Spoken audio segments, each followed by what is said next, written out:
Fortunately, the lamp wouldn't turn on.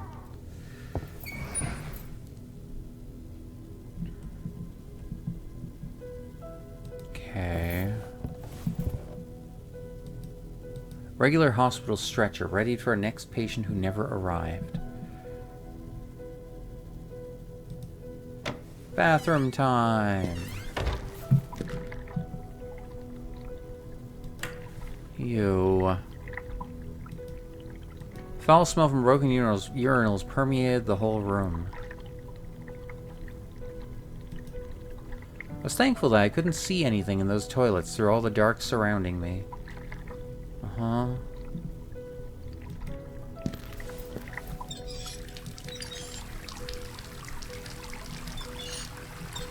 Oh, the faucet works.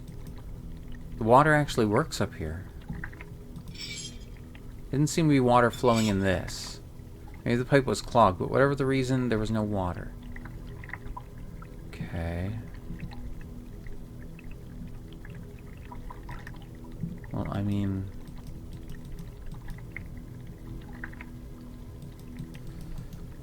Huh. Alright.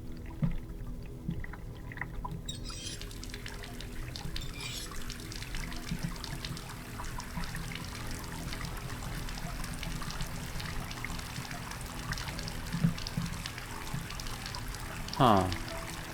Oh, thank you for the hydrate, Nubian.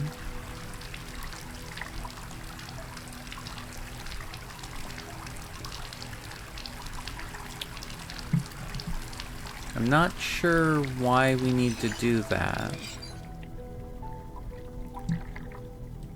I wonder if I'm ahead of myself.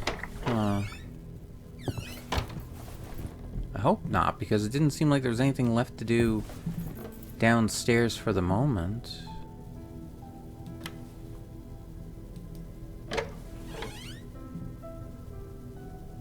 Perhaps the light bulb was busted. Oh. Alright, Nubian, one sec. Journal update. The laboratory greeted me with a hint of sinister ambiance. The greenish lighting and fetid smell only contributed to convey an eerie sense of the organic.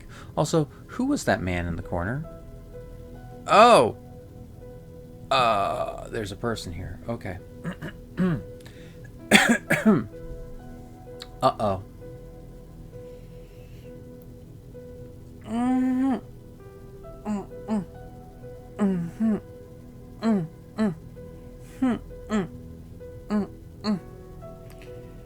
Oh.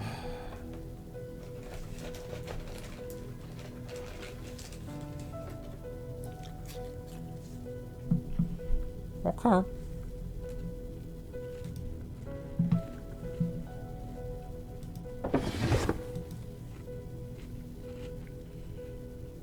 They really had to replace these medical tools if they were planning to reopen the Institute. Spare flasks, it was surprising they hadn't been broken yet, considering how they were stored.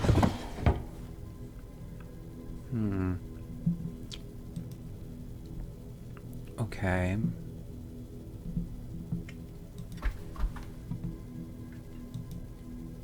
Some sort of chemical substance.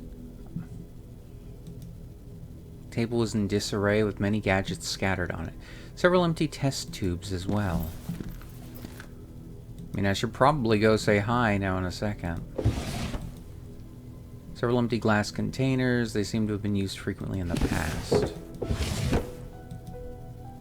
Tools sent a slight shiver down my spine. They look like something out of a horror movie.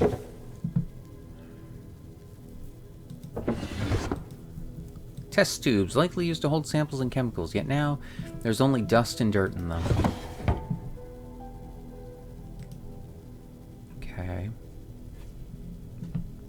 I mean, we'll go introduce ourselves now in a second, but...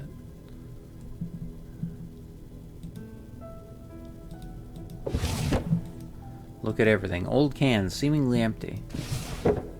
Oh, okay, Anubian, one second. And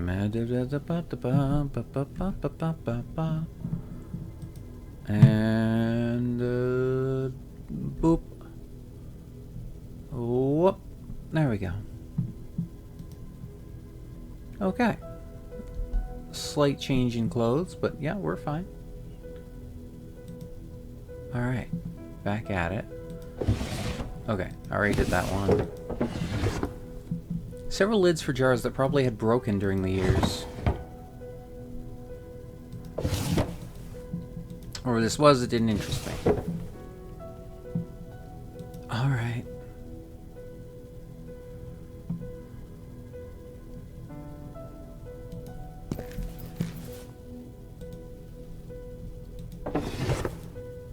Some rust tools that look like something a mechanic would use, not doctors. Bottles were filled with an indecipherable red liquid.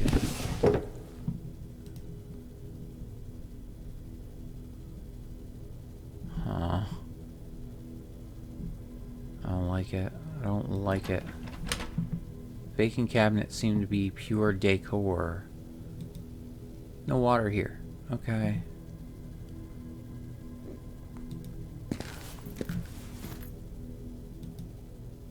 These cages remind me of my own condition, confined and searching for meaning.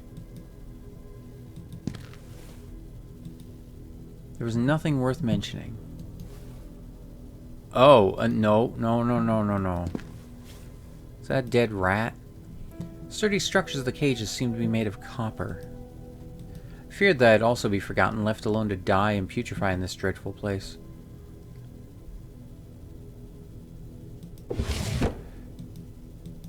Oh. Huh. Lots of blood, yeah. Well, I don't think those were blood specifically, those bottles, but... definitely seems to be some blood around here. Oh? What's this?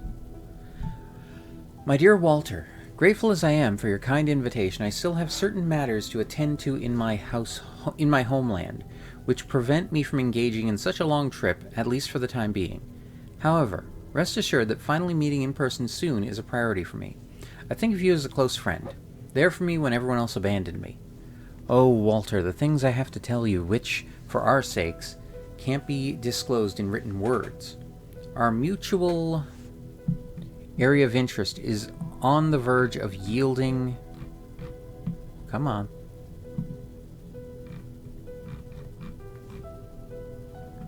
Oh, next page. Benefits beyond our dreams. There's another tome that came to my attention. Apparently terrible and dangerous, which may hold the final key to the puzzle.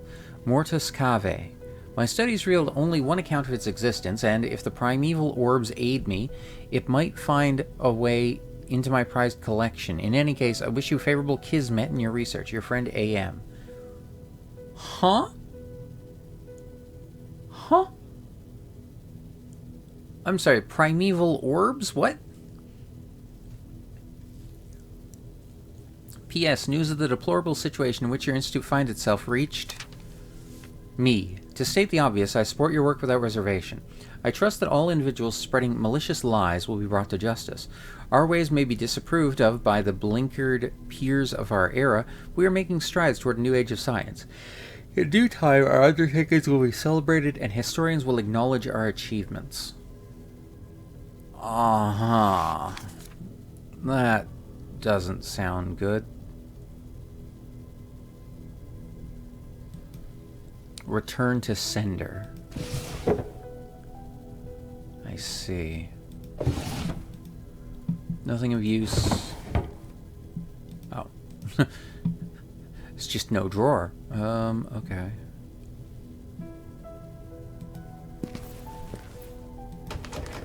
No matter how hard I tried. Oh, God. Not quite yet. I want to look around a bit more. Drawer full of empty glass jars. Most drawers here seem to be filled with junk. Nothing worth my time here. Okay.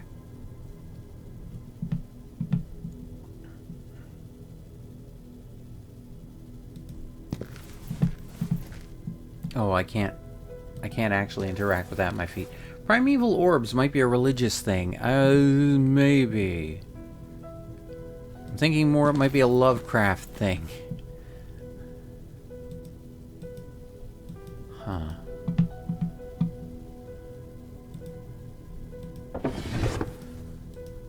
The labels in these cans had lost any trace color, so whatever used to be inside them was anyone's guess.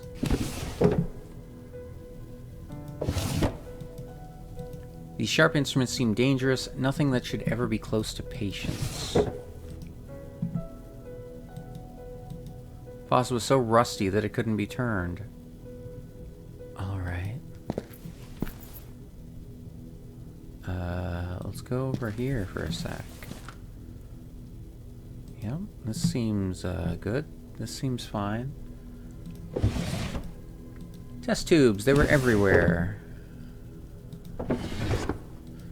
Trays. Who knew what disgusting things they might have held in the past? Oh? Oh, no? No? Although the drawer was nearly empty, a few bottles and with a sinister red liquid were barely visible in the back.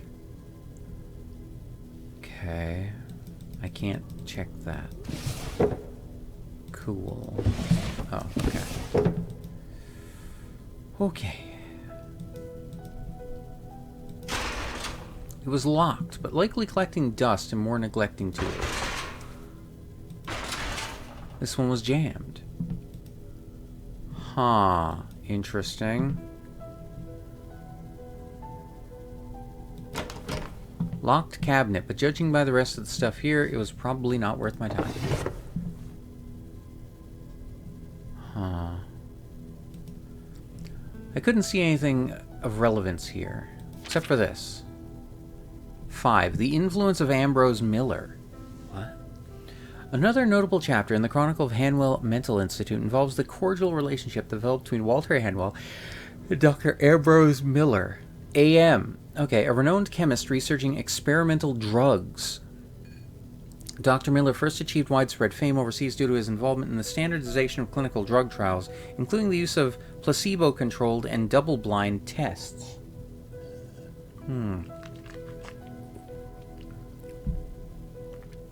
Regrettably, Dr. Miller's accolades came to an abrupt halt after the devastating thalidomide tragedy, in which thousands of babies were born with malformed limbs as the result of their mothers making indiscriminate and unsupervised use of the drug to treat nausea during their pregnancies. Wait, what?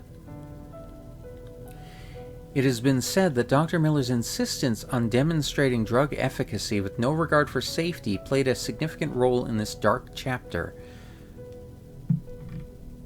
of modern medicine. Since his insistence that patients adopt use of thalidomide has been recorded in multiple testimonies.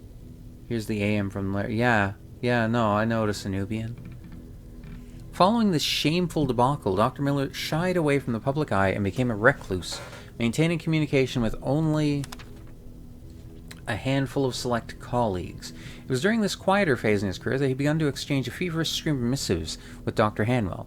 No one knows the exact nature of their ardent debates. It was established by acquainted sources that Dr. Miller was fascinated by the ambitious goals of his colleague as well as the luxuriously equipped laboratory in his institute. But it was also rumored that these professionals shared a passion for the non-secular side of medicine. More recently, Dr. Miller emerged from his seclusion and, during an interview, expressed interest in becoming a staff member at Hanwell Mental Institute. Huh. Okay, it's just that.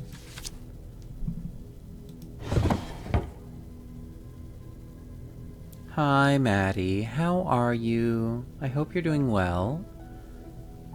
I hope you're doing good tonight. Here, let me do the snack and hydrate.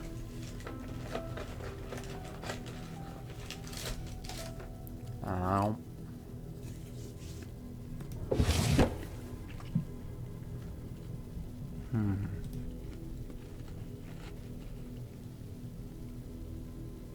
At some point in the past, the laboratory may have been suitably equipped, but at present it was a complete mess.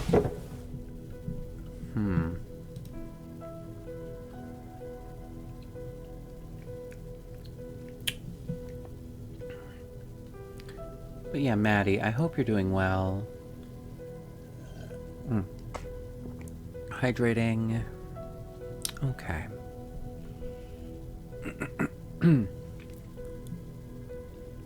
We're getting closer to my dreaded follower goal. talk to you in a minute. I need to rifle through all the stuff here for... Okay. Locked. Locked. Ooh. Shiv tool gave me the chills. It looked painful. Fair enough. More typical lab instruments. I had no idea what these tools were for, but I didn't want to find out either.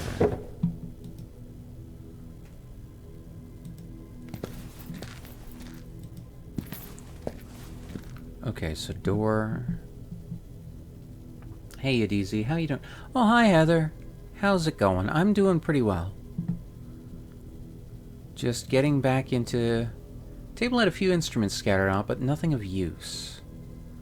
How are you doing, Heather, huh? How's it going? Happy Easter, by the way, to anyone, if you do celebrate. Well as I can be, just sort of lurking and trying to relax. Okay, Maddie. Hopefully this game doesn't freak you out or anything.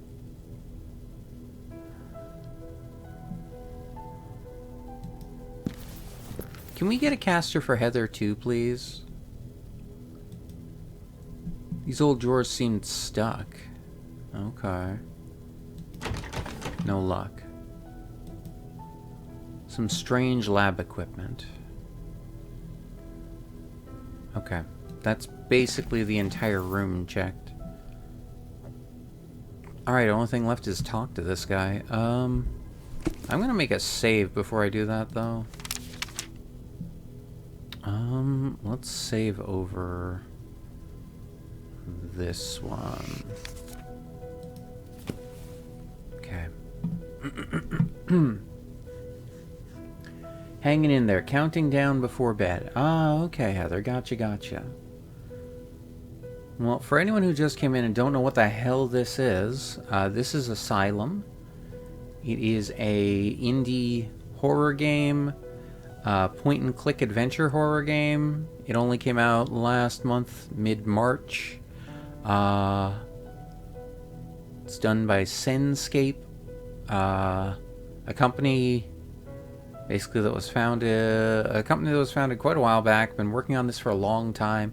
They've been working on this game for over 10 years. Just to tell you that, okay? Yeah. Honestly, I've been enjoying it so far. I'm curious to where the hell this is all going. Alright, we can talk to this guy. This might be bad, but I don't know. Hello? Am I interrupting something? Who are you? I'm a former member of the Institute. I came here tonight to look into some docket. Well, this is highly irregular. Did Julia let you in? I'll need to have a word with her. As you can see, the building is not in a condition for you to go anywhere you please. Oh, but I'm only going to the allowed areas. This area is not allowed. Sorry, my mistake. But would you mind if I asked you some questions?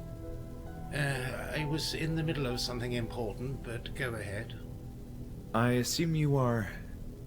I'm the new director of the Institute, Dr. Ambrose Miller. My purpose here is to honor the vision of my former colleague, Dr. Walter Hanwell. Pleased to meet you. Huh. Okay. So we have a glass slide, a valve, a crayon, a keyring, and a letter opener. And then this stuff. And then topics.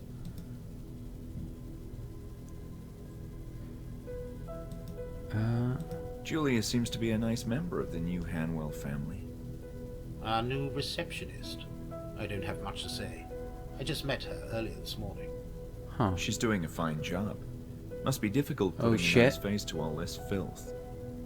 Filth? I'm sorry, I mean, let's talk about something else. About this. We have said all the what? Sure. So, you're the famous Dr. Miller. Famous? Not quite. At least not around these parts. I'm just a humble servant who wishes to continue with Walter's grandiose dreams. How so? As soon as I heard this establishment was ceasing operations, I made arrangements to be transferred here, hopefully continue Walter's work. My connection in the field of medicine across the years proved valuable, as here I find myself as the new director in charge of this reopening. Huh. You seem quite attached to this building and its history. I wasn't involved in those days, just acquainted with the philosophy of Hanwell Institute. The hospital used to be an illustrious example of what the will of man can accomplish. All I'm doing here is picking up the pieces. I'm and sorry, fulfilling what? my dream. One more thing, Jerry. Who? I'm sorry, Dr. Miller. Listen, I should get back to my work. Why'd you call him Jerry? Huh? About Dr. Ebesbaker. The therapist? Yes, I'm curious about her role at the Institute. She was well positioned in the ranks at Hanwell, respected career and all. But if you ask me, she was a failure.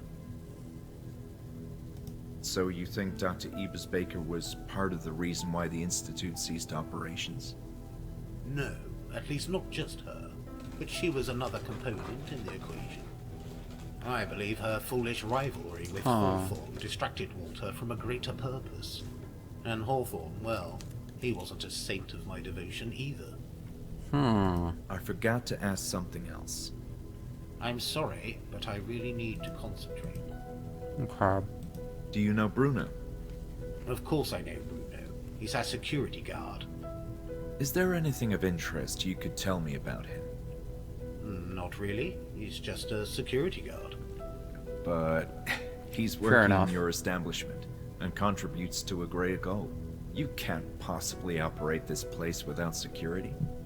Look, if you want to form a union with Bruno, be my guest. No. I need to keep working with this dangerous chemical.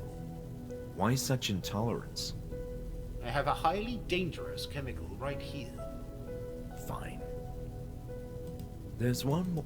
Please, and Have you seen a patient wandering around? the one who's cleaning the rooms? Yes, Leonard, I believe. That's who I mean, yes. Is it safe to speak with him? Certainly. Perfectly safe, otherwise we wouldn't allow him to roam freely. I'm not familiar with his case, though. We are simply continuing with the same treatment he had in the past. Okay. Which is?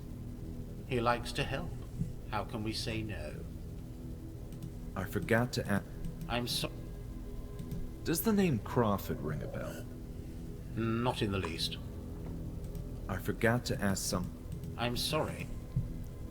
So, I assume you were acquainted with Walter Hanwell. Quite so.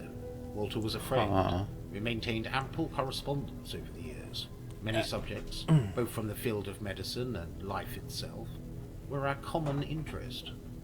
Many times I toyed with the idea of coming here to work with him. Alas, fate had a different plan for us. What do you mean? Well, the circumstances you're obviously familiar with.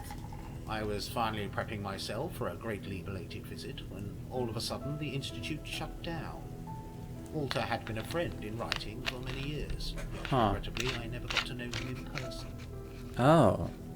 So he died before It's you odd got that here? you was such a close Or friend disappeared? with Dr. Hanwell, yet only exchanged letters. I don't see what's so odd about that. Some people prefer the expression and flair of the written word, especially someone as enlightened as Walter was. We never even spoke on the telephone. Always preferred the intimacy of the prose. You see, Walter was a very reserved fellow. He didn't like public appearances, nor to be photographed, and I respected that. In a way, it made our relationship more intriguing. We connected down to the purest level, our thoughts. Okay. About this, We have said Okay, okay.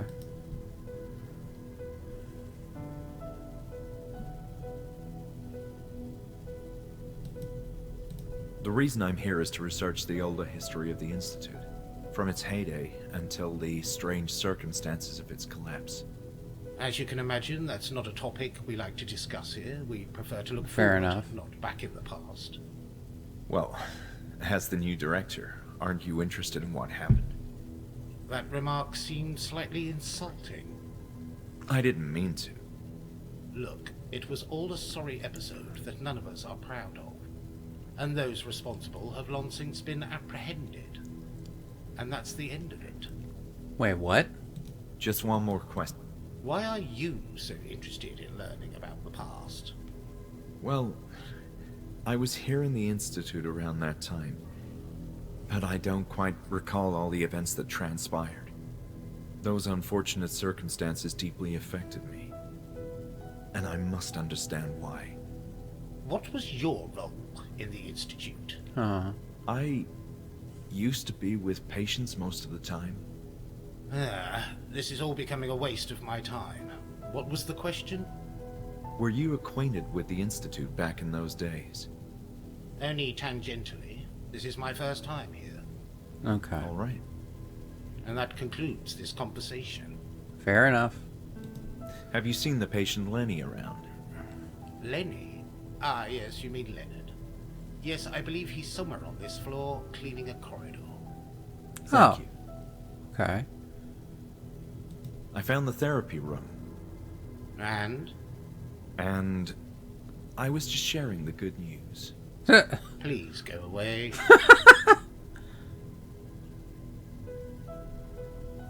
Yeah, I'm not going to ask him about draining the septic tank. I mean, geez. Man in laboratory. Don't you think it's a bit rash to bring in patients under such deplorable conditions? I don't like your accusing tone. There's an ongoing housing crisis for mental patients. Would you rather have them tossed into the streets? That's not what I meant. Be that as it may, I'm not proud of the circumstances surrounding this reopening, but we have an obligation to provide shelter for these patients. It's a temporary measure. Okay. What kind of patients are you currently admitting? Mostly low-risk ones, because we don't have enough security at the moment. There's only one high-risk patient that I know of in the establishment tonight. And those are patients from other mental hospitals, which no longer have room for them? That is the plan, although we are prioritizing patients who were previously admitted to Hanwell. When the Institute shut down, all of a sudden, it aggravated an already serious housing crisis for mental health patients. Okay. I forgot to ask... I'm sorry. What condition would you say can lead to chronic hallucinations? In my experience, extreme stress. For example, panic attacks. Abuse of illegal drugs and other substances too. But most likely it would be something related to the brain, a physical problem, such as an imbalance of neurotransmitters. Schizophrenia can cause hallucinations as well. Thank you for the thorough explanation. I'm curious about something. When it comes to hallucinations... You seem to be particularly interested in this topic. It's from my research. Well, go on then. What would be a solution? For them, I mean, to stop the hallucinations. That's one broad question. For starters, drugs which counterbalance the improper chemistry between serotonin, dopamine, and glutamate in the brain. And that doesn't work all the time. If it's something more serious, like a brain tumor... What? Extirpation. And it's extremely risky. Even if the surgery is successful, the patient is at risk of dying, or facing crippling side effects. What if I told you I have a strange urge to look for candles? I would say you have a keen sense of adventure. Have you looked in the attic yet? Not yet. If you can't find some candles there, I'll eat my hat. You'll eat your whole closet. Wait a minute. Hold on. Hold on. That's a reference to... I'm pretty sure that's a reference to Scratches. They said the same thing, except it was a Victorian mansion. It was like, if you can't find any candles, I'll eat my hat. You'll eat your whole damn closet. Yeah. Also, he called him Jerry. That's why he called him Jerry. Jerry was the guy you would call in Scratches. Huh. Okay. Alright. Wait a minute, are we... No. Why did Hanwell shut down all of a sudden? That's not a topic we are discussing here, as you can imagine. I'm interested in learning the truth. Truth these days is a social construct. Oh, come on. A fact is still a fact, and there must be a reason why this place closed doors. Mismanagement. Hanwell got too careless. He trusted the wrong people. But That is all I'm saying on this topic. just one more thing. Would you say it's possible that, amid all the chaos, patients were wrongfully discharged? I know patients were relocated from one institute to the other, as is the current case for our reopening. Yet it's possible. Yes, of course, it's very possible. The glorious Hanwell Institute may have let loose dangerous lunatics in the streets amid a media circus. Satisfied now? Sure. Let's drop the subject. Mm-hmm. There's one. Please. Oh, God. Are you familiar with the term Group E? Yes, that's a therapy thing. Patients were organized into small groups and encouraged to discuss their fears and problems in confidence. In a more controlled environment. They were treated by, what was her name? Dr. Ebersbaker? Her, yes. I see you're acquainted with the history here. I've been reading some records on the topic. Careful, you might stumble onto things you're not meant to read. Oh. I forgot to ask something else. I'm sorry. Do you know anything about the construction below? I'm aware of renovation plans that didn't come to fruition. The structure of the building was typical Kirkbride. Since its inception, a style which became dated over time. Mind you, this was true of all mental hospitals of this area. All Kirkbride establishments were forced to change or perish. Why this whole fascination with the Kirkbride architecture? You could say that Walter was a romantic, too attached to the old ways. Okay. He erected this building quite late in his lifetime, when the Kirkbride design was already beginning to exhibit its flaws, and he paid a price for it. What I don't understand is the purpose of digging in the basement. It makes perfect sense. That's typically how the migration of the so-called unit system worked. Underground tunnels. Okay. I'm wondering how a network of underground tunnels is so attached to the concept of a unit system. To begin with, the unit system is a term that didn't catch on. It was meant to convey the notion of units of buildings, concerned with a single aspect for the everyday operation of a mental institute. One building for administrative offices, another for surgical interventions, then male and female infirmaries separated, and so on. The hospital border in Buenos Aires is a good example of such a system of buildings. Okay. There's one more. Please, enough. Okay, I think I asked everything possible. Are you familiar with this type of glass slide? Is this a joke? Okay, fair enough. There's one more. Please, Okay. There's one more. please, Okay. I'll be on my way. Alright. So, not exactly the clearest information, but we got some information. Oh, excuse me. My God.